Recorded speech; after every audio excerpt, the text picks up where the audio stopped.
Imagine a fractured England, kingdoms crumbling, cities burning, and Viking warlords carving the land into bloody pieces. Only one man stood between annihilation and survival, Alfred of Wessex. But his war didn't end on the battlefield. In Part 1, we witnessed Alfred's desperate early years, a king on the run, hiding in marshes as Vikings sacked his kingdom. Yet from those ashes, he forged a resistance. Then, in Part 2, you saw his legendary comeback, outsmarting Viking armies with guerrilla tactics, rebuilding forts, and creating history's first English navy. He didn't just win battles, he rewrote the rules of war. But Alfred's true genius wasn't just saving Wessex, it was planting seeds for a unified England. Now in Part 3, we follow his heirs, Edward the Warrior and Athelstan the Unifier, as they finish what Alfred began. How did a family of underdogs crush Viking warlords, conquer rival kingdoms, and forge one England? The answer lies in Alfred's blueprint, and a legacy so bold it still echoes today. Stick around, because the final chapter of this saga, it's fire, steel, and a crown that changed history. The Battle of Edington in 878 AD marked the turning point in Alfred the Great's reign, and the beginning of Wessex's dramatic recovery from the brink of collapse. It was a pivotal moment, not only for Alfred, but for the future of England. The battle came at the end of a series of devastating defeats for Alfred, and it was here that his determination, leadership, and strategic brilliance converged to change the course of history. The situation before Edington. In the years leading up to the Battle of Edington, Alfred's kingdom had been brought to its knees by the Viking invasions. After the defeat at the Battle of Merton and his forced retreat into the marshes of Somerset, Alfred's forces were demoralized, exhausted, and outnumbered. The Viking leader Guthrum had overrun much of Wessex, leaving Alfred with only a small band of loyal warriors. Alfred's kingdom was fractured, and his people were suffering from years of warfare and uncertainty. It seemed as though the Vikings, having conquered large parts of England, were poised to take the final step in defeating Wessex. Many believed the Saxon kingdom was beyond saving, and Alfred's leadership was on the verge of collapse. Yet in this moment of crisis, Alfred's resolve remained unshaken. He knew that the survival of Wessex and the future of England depended on one final stand against the Vikings.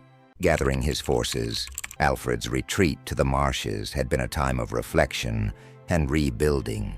Far from simply hiding, Alfred began to secretly rally the remnants of his army.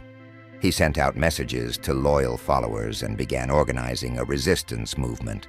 Slowly but steadily, Alfred began to build a new army, gathering support from across Wessex. His reputation for determination and his humble yet authoritative leadership style helped him attract a broad range of supporters, from farmers to noblemen, all eager to restore their kingdom. The people of Wessex, once weary and broken, began to see Alfred as their hope. His leadership had begun to stir a sense of pride and determination in his subjects. It wasn't just about the military forces he commanded. It was about the unity he was able to inspire in a kingdom divided and battered by years of Viking invasions. The moment of decision. After months of planning and rebuilding, Alfred's forces were ready for a confrontation. Guthrum, having established a base of operations in Guthrum's camp, was prepared to press the advantage. He led his Vikings toward Edington, likely seeking to deal a final blow to the last Saxon stronghold. Alfred knew that the Battle of Edington would be the decisive clash.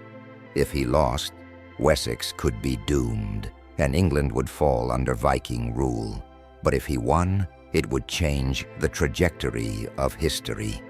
The fate of his people and the future of Anglo-Saxon England rested on this one decisive moment. As Alfred marched his army towards Edington, he must have understood that this was no ordinary battle. It wasn't just about military tactics or raw strength. It was about fighting for survival, for the soul of his kingdom and the future of his people. Alfred had become a symbol of hope for the Anglo-Saxons, and this battle was his chance to prove that hope was not in vain. The battle itself. At Edington, Alfred's forces confronted Guthrum's Viking army, which was entrenched and confident in its position. The battle unfolded with Alfred's army launching a coordinated attack on the Viking camp. The key to Alfred's success lay in his strategic positioning. Knowing the terrain well, he positioned his forces in a way that would force the Vikings into a vulnerable position. Alfred's ability to surprise and outmaneuver Guthrum was a result of his deep understanding of both military tactics and the psychology of his enemy. For much of the battle, it seemed as though the Saxons might be overwhelmed, but Alfred's forces fought with unrelenting courage, spurred by the knowledge that their survival was at stake. Alfred himself is said to have fought alongside his warriors, leading from the front. This was no mere commander sending his men to battle. Alfred was leading by example, sharing in the danger and hardship of the fight. His presence on the battlefield inspired his men to fight with renewed strength. The turning point. After hours of fierce combat, the Saxons began to gain the upper hand. The tide of the battle turned decisively in favor of Alfred's forces when Guthrum's Vikings, demoralized by the fierce resistance and realizing that they could not break the Saxon lines, began to retreat. The battle was won, and with it, the fate of Wessex was sealed. Alfred had achieved the impossible. He had driven the Vikings out of Wessex and secured his kingdom's survival. Alfred's legacy, the Battle of Edington, remains one of the most important moments in English history.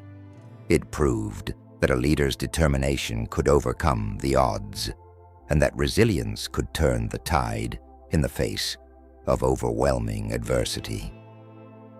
Alfred's victory was not just a military triumph.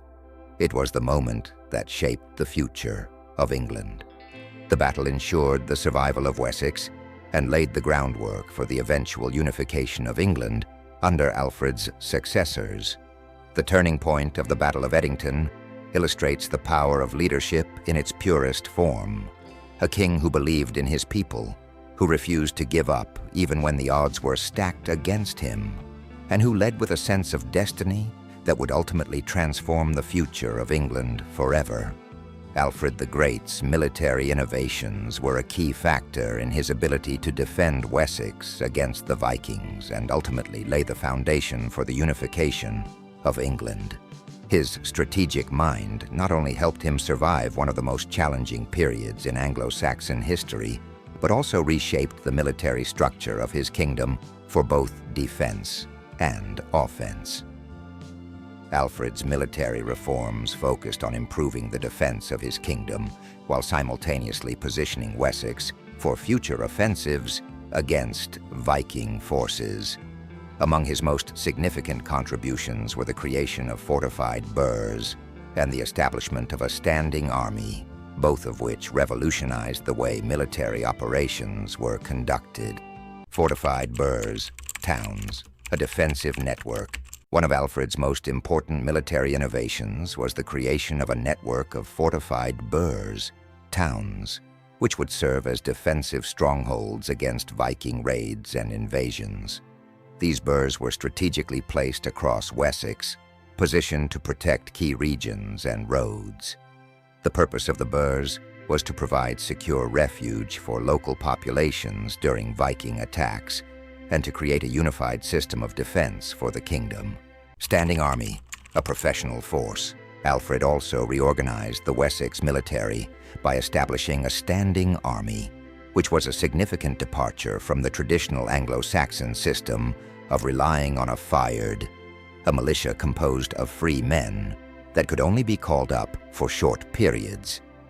A standing army provided Alfred with a professional and permanent military force that could be mobilized quickly to defend Wessex from Viking incursions and respond to military threats in a more organized and efficient manner. Offensive strategies. While Alfred's primary focus was on defending Wessex from Viking raids, his military reforms also prepared him for offensive actions against the Vikings. The strength of his standing army, along with the fortified burhs, allowed him to be more proactive in striking at Viking forces and retaking territory when necessary. The Viking threat from the sea. Viking raids had been a major source of insecurity and devastation for the Anglo-Saxon kingdoms. Unlike previous invaders, the Vikings were seafaring people with advanced shipbuilding technology, and their longships gave them a huge tactical advantage. These ships allowed the Vikings to travel quickly and efficiently, not just along the coasts, but also deep into the rivers of England, launching surprise attacks on towns, monasteries, and even royal strongholds. The Viking raids were highly unpredictable and could strike at any moment, making the Saxons' defenses vulnerable. The Viking longship could carry warriors across the open sea and into shallow rivers, where larger, slower Anglo-Saxon boats could not reach. Alfred understood that in order to stop the raids and secure Wessex, he would need to build a force capable of countering the Viking advantage on the water. Alfred's response: building an early English navy. Alfred's response to the growing importance of naval power was to invest in the creation of a dedicated English navy. While England had some naval capabilities before Alfred's reign, it was Alfred who recognized the potential of a professional fleet that could patrol the coastlines, protect against Viking raids, and even conduct offensive operations against Viking strongholds. Alfred the Great's reign had a profound and lasting impact on the governance of Wessex and England. His policies, particularly those related to military defense, law, education, and religious integration, laid the groundwork for future monarchs and significantly influenced the course of English history. His vision for a unified and stable kingdom, rooted in both Christian principles and effective governance, left a legacy that was carried forward by his successors, particularly his son Edward the Elder and grandson Athelstan, who built upon Alfred's reforms to eventually unite all of England. Alfred's military innovations, such as the creation of fortified burhs or towns and the establishment of a standing army, transformed the way his successors approached military defense and internal security. His success in organizing Wessex's military forces was a model for future kings. Edward the Elder, Alfred's son, Edward the Elder, inherited a kingdom that was still under threat from Viking incursions, but was better prepared due to his father's reforms. Edward expanded on Alfred's network of burhs, fortifying even more towns to create a stronger defensive system. Alfred's military principles also influenced Edward's campaigns, particularly his ability to organize joint land and sea military efforts, which allowed him to reclaim Viking-held territories. Athelstan, Alfred's grandson, Athelstan, was able to consolidate the work of his grandfather and father, ultimately becoming the first king of all England. Athelstan built on Alfred's military system by continuing the expansion of fortified burhs and strengthening the kingdom's defenses against Viking and Danish attacks.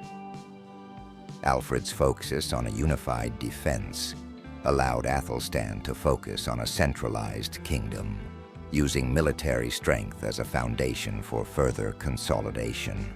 Alfred's law codes, which integrated Christian values with legal principles, set the foundation for the development of English common law. His codification of laws aimed at ensuring fairness, protection for the weak, and a sense of social justice, which influenced future English monarchs. Edward the Elder and Athelstan's legal reforms. Edward and Athelstan both sought to continue Alfred's work of centralizing and standardizing the legal system. Edward, for example, focused on law enforcement by sending out local judges and sheriffs to ensure that Alfred's laws were followed throughout Wessex and beyond. Athelstan, in particular, promoted a more cohesive system of governance that extended to the whole of England, integrating Alfred's Christian-inspired principles into the governance of his larger kingdom.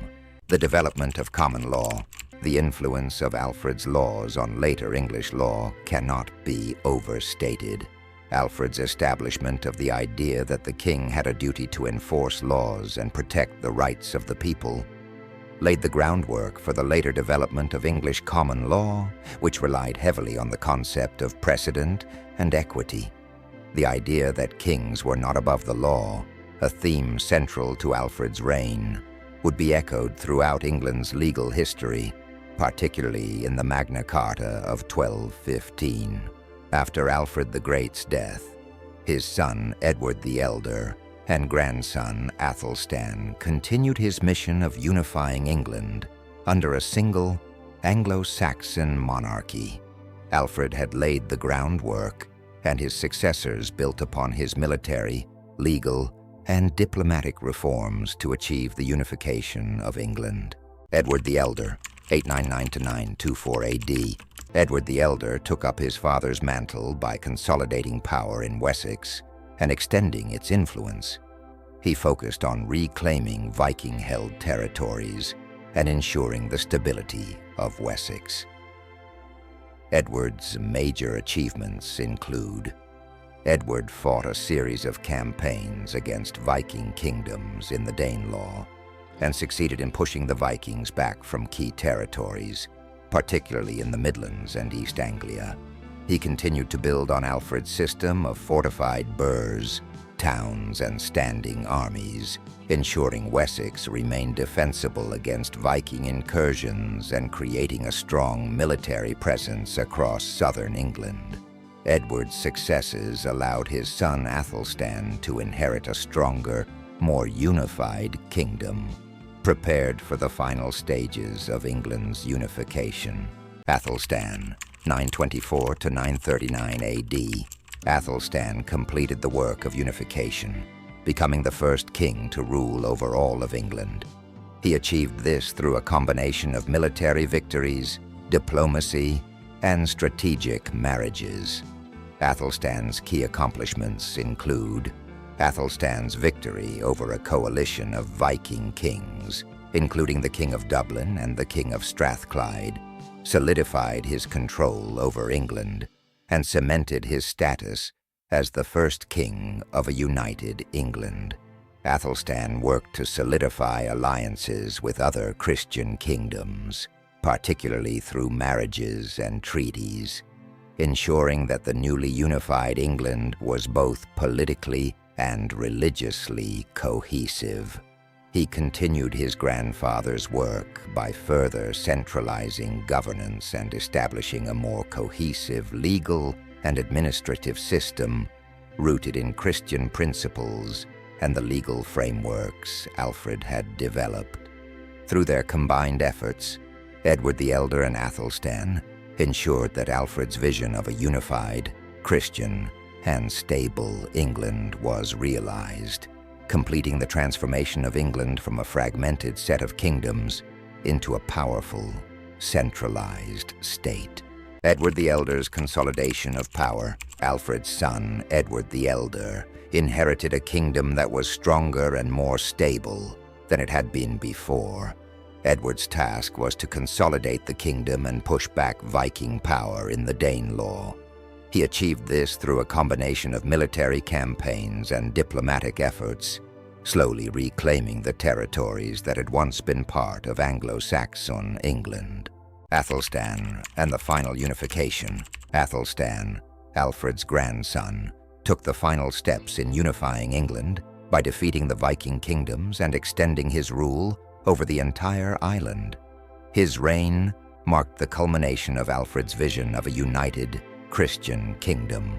Athelstan not only consolidated power within England, but also made it a dominant force in northern Europe. Alfred the Great stands as the only English king to carry the title of the Great, a distinction that reflects the profound and lasting impact of his reign. His unique accomplishments set him apart from other monarchs of his time and earned him this honor. Alfred's combination of military genius, wise governance, legal and educational reforms, and religious strengthening made him an exceptional ruler who shaped the course of English history. Below are some key reasons why Alfred earned the title the Great.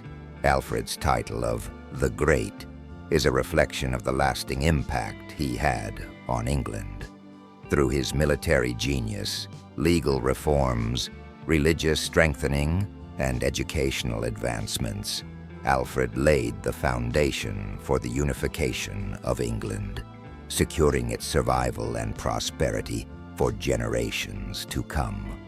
His unique blend of leadership, military, moral, and intellectual set him apart from other rulers and earned him a place in history as the only English king to be called the Great.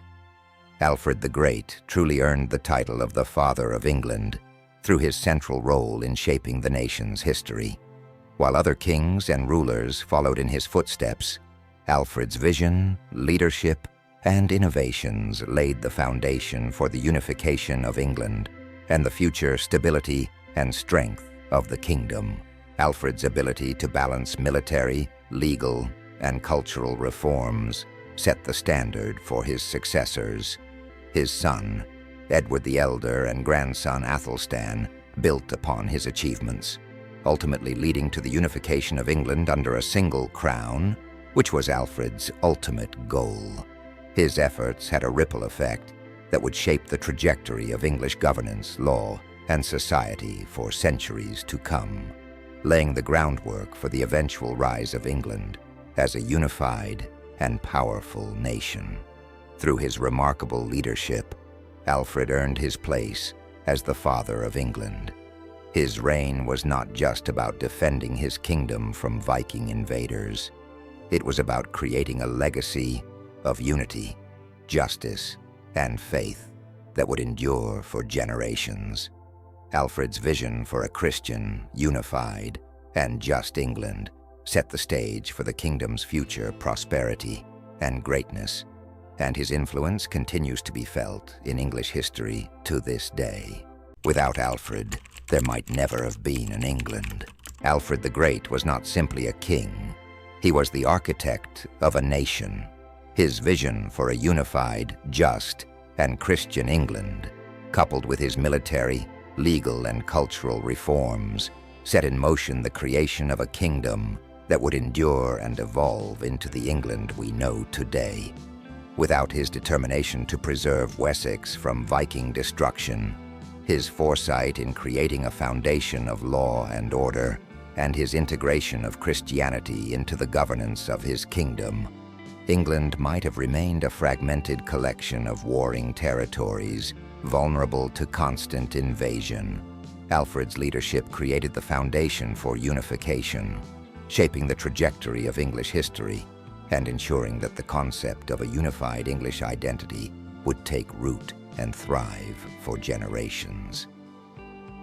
His legacy is not just in the battles he won, but in the kingdom he built, one that would become a cornerstone of Western civilization. Without Alfred's decisive actions and enduring vision, the story of England may never have been written. Alfred the Great's impact on England's history is undeniable, but as you've seen, the story of England didn't end there. If you're intrigued by how these pivotal moments unfolded, be sure to check out my previous videos on the rise of powerful kingdoms and the Viking invasions. Trust me, You won't want to miss the journey through time. And speaking of crucial turning points, stay tuned for my next video, where we dive into the Battle of Maldon, 991 AD, a clash that shaped the future of Anglo-Saxon England. What happened when the Saxons faced the Viking invaders in one of their most famous defeats? You'll find out soon. Make sure you don't miss it.